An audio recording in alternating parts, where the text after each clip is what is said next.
September 24, 2024 మంగళవారం. ఇంకేరోజు మనం మదనపల్లి మార్కెట్లో టమోటో స్టాక్ అంటే దిగుమతి ఎలా వచ్చి మనం ఎవరిలో తెలుసుకుందామండి.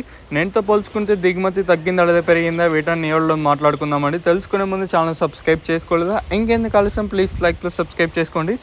మెయిన్ ఇంకా నేను ఎక్స్పెక్ట్ చేసేది కేవలం ఒక లైక్, ఒక సబ్స్క్రైబ్ మాత్రమే. సో సబ్స్క్రైబ్ చేయడం మర్చిపోతుంది, అలాగే లైక్ చేయడం మాత్రం మర్చిపోతుంది. మీ సపోర్ట్ కోసం మన ఛానల్ ఎప్పుడు ఎదురు చూస్తూనే ఉంటుంది. సో ఒక లైక్ ఇచ్చేసినంటే చాలా బాగుంటుంది. సో ఇప్పటివరకు వచ్చిన స్టాక్ ప్రకారం దిగుమతులు చూసుకున్నట్టయితే మనం ముందుగా టీవీఎస్ మండి లైన్ మొత్తం మాట్లాడుకున్నట్టయితే పెద్దగా మార్పు అయితే లేదు. ఇక్కడ కూడా ఒక 5% మేర దిగుమతి అయితే మళ్ళీ తగ్గింది.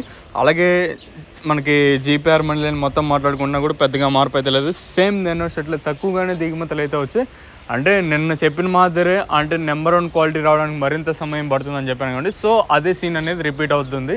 ఎందుకంటే క్వాలిటీ రావడానికి అంటే ఒక్కొక్క మండిలో ఉండొచ్చు, ఒక్కొక్క మండి ఉండకపోవచ్చు. సో అందుకని చెప్తాను. ఓవరాల్గా చూసుకుంటే మనకి అంటే స్టార్టింగ్ మండి భాగ్యలక్ష్మి మండిని ఇంకా స్టార్ట్ అయ్యి ఎండింగ్ మండి డిఎస్ఎం మండి వరకు చూసుకున్నా కూడా పెద్దగా మార్పు అయితే లేదు. సేమ్ నిన్నట్లే తక్కువగానే దిగుమతులు అయితే వచ్చాయి. మరి దిగుమతులు ఎప్పుడు పెరుగుతాయి చాలామందికి క్వశ్చన్ అయితే ఉంటుంది. ఈ మన అన్న మీరే తెలియజేయాలి ఎప్పుడు పెరుగుతుందని. మీ ఏరియాలో తోటలు బట్టి మీకే ఐడియా ఉంటుంది.